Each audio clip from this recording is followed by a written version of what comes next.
Boa tarde a todos. Inicialmente, eu gostaria de parabenizar a UFSCar e a comissão organizadora pela idealização e realização desse evento. Desejo vida longa às próximas reedições do evento. Agradecer o convite para participar desse evento, por participar aqui dessa mesa com colegas que eu estimo bastante, por encontrar velhos amigos de trajetória e por conta da temática de me possibilitar algumas memórias e algumas reflexões sobre a minha inserção aqui na UFSCar com em relação a algumas experiências com educação à distância. Então, pensando até na sequência dessa mesa, eu diria que eu trago um pouco do conhecimento local, um pouco da trajetória do formador aqui dessa instituição. A maior parte das minhas experiências com educação à distância, maior parte não, acho que todas elas estão muito vinculadas à UFSCar, né? E, pensando na temática, em termos de docência na EAD, dificuldades e estratégias práticas, eu gostaria que vocês me vissem assim, como exemplo de formador que, durante toda a vida profissional, foi envolvida, ou estou envolvida com formação de professores de anos iniciais do ensino fundamental, tanto formação inicial quanto formação continuada. Não saio desse nicho em termos desse nível de ensino, né? E que sou uma formadora que trabalhou com ensino presencial durante a vida toda e tenho algumas incursões em termos de educação à distância. Não sou especialista na área, e eu acho que isso até é interessante, porque me coloca numa outra ponta em relação às pessoas que me precederam aqui nessa mesa. Então, gostaria que vocês entendessem a minha fala como da perspectiva de um professor do ensino superior, de um formador, e que se vê frente a desafios postos pela época, pela contemporaneidade, pelas políticas públicas e pelas políticas institucionais, né? Então, eu pensei em estruturar essa minha fala em 3 momentos. Um seria recuperar alguns elementos da minha pré-história acadêmica, né? Depois, colocar algumas experiências mais recentes e me centrar mais em 2 experiências que eu diria que ocorreram nesse século, as demais foram do século passado, né? Como já foi colocado em vários momentos, a EAD é uma modalidade de ensino que ganha força em diferentes contextos, níveis, formatos e especificidades de curso. Não há como negar, não há retrocesso em relação a isso. Mas ela oferece ao formador 2 grandes desafios. Um desses desafios é o de aprender novas formas de pensar processos de ensino e de aprendizagem. E o outro desafio é o de desaprender práticas, de certa forma, já cristalizadas em relação a processos formativos da docência. Grande parte dos professores, eles já estão cansados de saber, a gente gosta de repetir, porque pelo menos reafirma o lugar da gente, foi socializado e atua em contextos presenciais. E a transposição direta, a gente já sabe muito bem, de processos de aprendizagem de docência desenvolvidos em ambientes presenciais para ambientes à distância, ela é inviável, inadequada, impossível. E quando ela acontece, dá tudo errado. Via de regra, fazendo uma análise assim bem geral, o formador se encontra num terreno bastante minado. Por quê? As experiências com educação à distância, elas potencializam, elas possibilitam o protagonismo do formador. Mas, ao mesmo tempo, o formador depende do tutor, depende de toda uma estrutura, depende do web designer, depende de quem apronta o ambiente para hoje, para amanhã, para depois. Depende de uma série de coisas que o formador, num ambiente presencial, não tinha de enfrentar. Então, esse novo contexto de comunidades envolvidas com os processos formativos, eu estou preocupada com os processos formativos da docência, embora fortaleça o protagonismo do formador, ele fortalece em novas perspectivas, a partir de comunidades que se formam e que estão diretamente relacionadas à tarefa da formação de professores, que é o caso que eu tenho trabalhado. Essas experiências têm possibilitado acompanhamento pessoa a pessoa e o registro das trajetórias de cada aluno, mas, ao mesmo tempo, o tempo que a gente possui e as possibilidades que a gente tem de intervenção de trajetória em trajetória, elas são bastante minimizadas pelas exigências das instituições de ensino superiores. As intervenções, essas experiências possibilitam também intervenções tópicas, considerando dificuldades de cada aluno, dimensão individual, e de cada turma, dimensão coletiva. Mas, como essas intervenções elas ocorrem muitas vezes após algumas interações, ou algum tempo após processos de intervenção no ensino presencial, que seriam mais apropriadas e seriam relacionados àquilo que a gente denomina, o que o Schön denomina de reflexão na ação, que implica rearranjos no momento da interação, eles só são possíveis após as interações, via de regra, e se, de um lado, há algum prejuízo em termos de uma intervenção em tempo real, por outro lado, há também um benefício dessa intervenção ser mais elaborada, mais analisada, mais refletida, né? E, fazendo um balanço bastante geral, a perspectiva da gente em relação a tempo, a aprender a trabalhar em grupo, a desenvolver paciência, a estudar mais, a considerar a necessidade de tentar, de errar, de enfrentar os erros e de avaliar continuamente, elas estão presentes nessas experiências. E um dos aspectos que eu considero bastante importante é que ela nos faz repensar ou pensar de novas formas aquilo que a gente considera como sendo indicadores de aprendizagem. Então, voltando àqueles 3 momentos ali da minha trajetória, e voltando só um pouquinho para a minha pré-história, eu fiz curso de pedagogia, né, e tive a oportunidade, as minhas primeiras experiências com tecnologia educacional foram no início dos anos 70, na época da instrução programada. Eu recebi uma bolsa do DAD, que é um órgão de fomento alemão, e fiquei 3 anos em Heidelberg, e trabalhando num circuito interno de televisão que focava na Escola Superior de Pedagogia, que trabalhava diretamente com formação de professores. Foram as minhas primeiras incursões com a tecnologia, não era com a educação à distância, né? Mas aquele mundo me fascinou, e me fascinava na época também por conta do meu envolvimento com programação de ensino. Trabalhei com filmagem, com câmera, com mesa de filmagem, com edição, né? E me abriu um terreno bastante interessante que, 30 anos depois, eu fui ver que várias coisas que eu tinha aprendido naquela época me serviram em novos contextos, com novos referenciais, né? A segunda fase, que eu diria que passa um pouco da pré-história, né, entram com algumas experiências que eu tive com o EPROINFO na formação de gestores, né, como professor orientador do PEC-PUC municípios, fazendo videoconferências, participando de teleconferências, e mais especificamente no portal de professores. Então, aí são as 2 experiências mais próximas temporalmente e mais duradouras, de mais tempo em termos de envolvimento.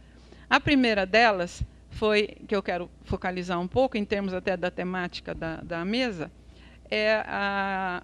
foi uma experiência totalmente à distância, oferecida pelo Portal dos Professores, aqui da UFSCar, que foi o programa SEAD, que é o Casos de Ensino e Aprendizagem da Docência. Esse programa envolveu professores do Brasil, embora eles fossem os que participaram do programa até o final, eles fossem mais da região sul-sudeste, mas envolveu bastante outros estados. Ele foi planejado para 1 ano, ele durou 2, e foi um trabalho totalmente à distância e que envolveu professores iniciantes e professores experientes. Inicialmente era apenas para professores experientes, aliás, apenas para professores iniciantes, e o objetivo era a discussão mesmo das problemáticas que esses professores tinham no dia a dia escolar, ou seja, os desafios propostos, os desafios postos pela realidade do dia a dia escolar e as possibilidades de teorização e de enfrentamento desses desafios, né? Ele envolveu 30 professores de educação infantil e séries iniciais do ensino fundamental, profissionais de 3 universidades e 10 pesquisadores. Com isso, eu estou falando de um modelo, eu vi aqui modelos de Stanford, de tudo mais, com não sei quantos mil milhões, para trabalhar. Nós trabalhamos aqui com 30 professores durante 2 anos. Né? Então, eu estou envolvida, eu sou formadora e estou envolvida, eu diria, com processos bastante pequenos, né? São demandas da instituição, mas são modelos que envolvem processos com um número bastante pequeno de professores, comparativamente ao da educação em distância em geral. Só para colocar em termos de desafio, foi a primeira vez que eu fui protagonista como coordenadora desse projeto, e eu também não sabia muito o que fazer, né? Eu queria explorar um pouco as possibilidades de conviver com pessoas de diferentes locais e até as possibilidades de discutir as temáticas vivenciadas por esses professores. O ambiente foi feito por profissionais aqui da UFSCar, foi bastante caseiro. O desafio inicial era como é que, sem um treinamento ou um contato, a gente vai poder interagir com esses professores. Foi feito um tutorial bem simples e o ambiente foi bastante amigável, né? Ele envolveu principalmente uma sessão de café, o perfil dos participantes, um mural, uma parte que eram disponibilizados os casos, tinha biblioteca, uma análise das atividades, e a gente foi, ao longo do tempo, criando novas sessões que se fizeram necessárias por conta das exigências próprias da interação, trabalhando com os casos de ensino, né? Então, aqui estão os casos, nós trabalhamos 5 casos de ensino envolvendo alfabetização, português, matemática, ciências, né? Havia um controle das atividades, eles aprenderam a postar, a reformular textos e tudo mais, a gente tinha esse controle, e tinha os fóruns. Em termos de dinâmica, várias possibilidades não planejadas inicialmente de interação, elas tiveram de ser consideradas. Os professores, via de regra, ao discutirem os casos, eles se interessavam muito por saber o que estava acontecendo no território do vizinho. A gente, então, introduziu uma sessão chamada Fatos e Fotos, em que as experiências deles eram relatadas. Isso foi até muito mais, ganhou muito mais força do que a própria análise dos casos. E, a partir desses fatos e fotos, a gente conseguiu focalizar os casos de ensino sob nova perspectiva, e eles, a partir desses fatos e fotos, que foi mais ou menos na metade do programa, eles conseguiram elaborar casos de ensino como instrumentos formativos, né? Só para mostrar algumas imagens desses fatos e fotos que depois viraram casos escritos e documentos para a formação de professores. Muito do que aconteceu durante esse programa aconteceu com base na improvisação, mas a partir de informações, de necessidades, de exigências colocadas pelos próprios professores. O índice de desistência foi mínimo.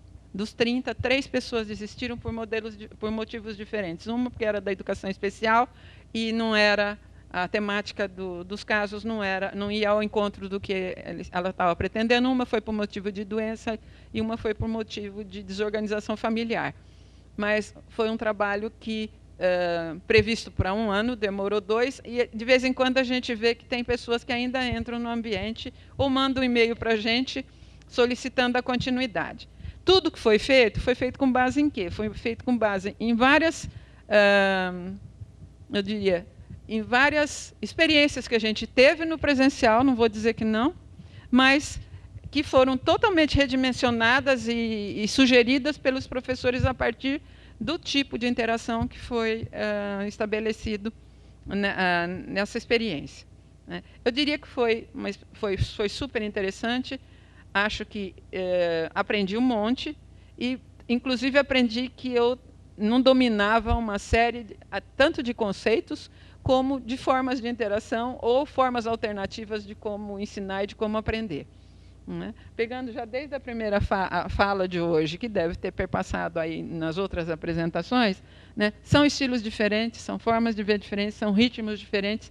É muito difícil lidar com isso, mas o professor aí, o formador, também tem de aprender de formas diferentes e planejar, pegar um pouco o que a Lucila estava falando em termos da flexibilidade do planejamento, de planejar de formas bastante diversificadas, procurando atender essa diversidade que aparece nos cursos, né? Agora, a minha última experiência também desse século foi em relação ao OAB UFSCar e o curso de pedagogia, né? Para ser professora desse curso, eu tive de fazer um curso da Unifei, um curso eu coloquei aqui especialização, mas não foi, foi aperfeiçoamento ou pelo menos de iniciação aos ambientes e tudo mais que era exigido para que a gente se tornasse professor. E me coube ser professora de uma disciplina introdutória da licenciatura do curso de pedagogia. A disciplina tem o título de Educação à Distância, Instrumentos e Tecnologias, e eu fui responsável nas 3 primeiras ofertas. Cada oferta envolvia 5 polos, e no semestre seguinte mais 5 polos, envolvia 10 tutores virtuais, e no total dos 10 polos, 250 alunos por oferta, né? Isso, para mim, em termos de número de professores, já foi lidar com uma multidão, né? Dos 30 que eu estava acostumada, e dos 40, 50 das séries do presencial, lidar com 250 é um número bastante grande. Agora, perto dos que eu vi hoje, é um número minúsculo, né, Bartolomé? Mas o desafio foi enorme, porque a UFSCar estava, a UAB UFSCar estava começando com os cursos à distância, né? É um curso totalmente à distância. Eu não tinha a menor ideia de como as coisas iam funcionar. Era uma disciplina introdutória, né? E dependia muito dessa disciplina introdutória as coisas darem certo ou não darem certo, né? Ou, se ela não desse muito certo, correr atrás do prejuízo ia ser muito complicado, né? Eu diria que foi até uma tentativa bem sucedida em termos da experiência. Foi a única disciplina, era uma única disciplina oferecida antes como primeira disciplina do curso, e depois eram oferecidas as demais disciplinas a partir de 2 ou 3 disciplinas por módulo aí, né? Eu tive muita sorte porque eu contei, e aí entra mesmo nos desafios da educação à distância. Eu contei com um corpo de tutores virtuais altamente qualificado, né? Altamente qualificado, teoricamente bem fundamentado. Eu diria que eu contei com a nata dos profissionais de educação aqui da cidade. Na primeira oferta, pelo menos, foi todo mundo aqui da cidade. Eram alfabetizadores muito experientes, eram professores que tinham nome na cidade e que também estavam fascinados com a experiência com a pedagogia. Então, tinha o ânimo, o compromisso dos tutores, tinha o apoio institucional, tinha a minha própria vontade de aprender e tinha o desafio da experiência ter de dar certo, né? Durante as 3 ofertas, eu diria que eu não fiz mais nada na vida, a não sei estudar EAD, entrar nos diferentes ambientes, tentar entender o que o povo da SEAD fazia, né? Tentar entender como a pessoa encarregada de elaboração do AVA funcionava, como é que era a forma dela pensar, quer dizer, como é que eu tinha de traduzir o que eu queria para aquilo que ela poderia entender e poderia fazer o ambiente. Foi, eu diria, um processo de negociação intenso. Eu não fiz, em termos de carreira, foi a única coisa que eu fiz durante esse período, né? E eu diria que foi bastante interessante. Fazendo essa análise a posteriori, eu diria que foi fascinante. Não sei se, no momento, eu tenho tanto entusiasmo de entrar novamente num tipo de experiência dessa. Mas, talvez até agora, em outras bases, a coisa poderia funcionar bem, né? Então, Voltando um pouco ao curso, né, a essa disciplina, os alunos, era tudo totalmente à distância, eles tinham que aprender a postar mensagem, eles tinham que aprender a participar de fórum, a participar de chat, a construir o wiki, tudo mais que a gente já sabe. O ambiente era era o Moodle, e aí ficava o primeiro desafio. O que eles vão aprender? Eles vão aprender como utilizar o Moodle, mas qual é a relação? Que tipo de conteúdo eles vão ter para utilizar o Moodle? Né? E, juntamente com o grupo todo aí dos tutores, eu participando, a gente chegou em alguns pontos, que era iniciando a interação, as tecnologias de informação e comunicação, o histórico da EAD no Brasil, concepções e tendências, educação retratada na mídia, explorando espaços não escolares de conhecimento, conhecendo alguns pensadores, e avaliação final. A avaliação final era o único momento presencial. Né? Todos esses tópicos eles foram sendo desenvolvidos a partir de diferentes recursos e os alunos aprendendo diferentes tipos de inserção no ambiente. Construíram um wiki, participaram de fórum. Eles, conhecendo alguns pensadores, eles construíram alguns hipertextos. Né? Eu diria que, em termos gerais, para a participação no Moodle, no desenvolvimento das disciplinas que seguiram a essa, no curso de pedagogia, o aproveitamento foi bastante interessante e se constituiu vários tipos de comunidades de aprendizagem, principalmente considerando as interações nos fóruns, no fórum específico de discussão de cada unidade e no fórum café. Né? Tentando agora chegar mais ao final, vai dar tempo, da minha fala, né? Eu diria que os desafios básicos que foram enfrentados e que ainda estão por ser enfrentados, eu acho que esses desafios estão presentes. Um deles é como construir coletivamente um currículo que contemple um perfil de profissional necessário para as escolas e alunos que temos. E quando eu falo em currículo, eu estou pensando muito mais no que o Michael Young coloca como um currículo de engajamento do que um currículo de acatamento. Né? Um currículo situado histórica, socialmente. Como, nessa construção, considerar o que as pesquisas têm evidenciado em relação a como o professor aprende a ensinar e a se tornar professor. Toda vez que a gente vai tentar planejar uma unidade, um tipo de atividade, a gente tem de ter em mente como é que esse professor aprende a ensinar, e o que a literatura, o que os estudos estão dizendo, e o que a nossa própria experiência está mostrando em relação a isso. E como operacionalizar esse currículo em atividades diversas, utilizando recursos diversos, de forma a propiciar a aprendizagem inicial da docência. Esses foram desafios básicos que eu conseguia detectar na época do desenvolvimento da disciplina. Eu presumo que esses ainda continuem a ser desafios básicos para quem trabalha com cursos de formação. Eu estou pensando em cursos de formação de professores na EAD. Né? Para mostrar um pouco o lugar de onde eu falo, em termos de aprendizagem da docência e desenvolvimento profissional da docência, eu me baseio muito num autor chamado Lee Schumann, que desenvolveu 2 modelos que eu julgo que tem um poder explicativo bastante interessante em relação a como o professor aprende a ensinar e a se desenvolver pessoalmente. Um deles é a base de conhecimento para o ensino, que seria o repertório que cada um de nós tem de ter para ensinar.